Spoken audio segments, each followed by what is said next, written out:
হ্যাঁ আমি তো কাজ চলো মাঝে ছেড়ে গেল কি করি দুইখান জিসি বাইক চলো টানাটানি করে উঠবে যাতে যাবে এই না মিডিলে চলে যাচ্ছে ওহো বাহ এখানে যাবে নাকি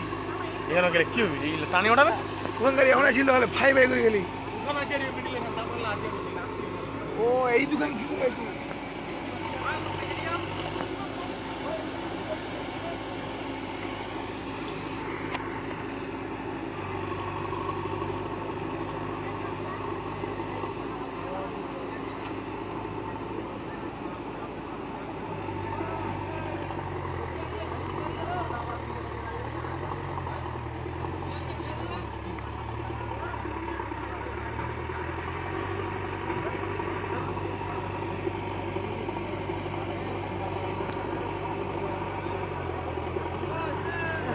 मैं की बार लाइव दिखे आसिनु बंकिम मेर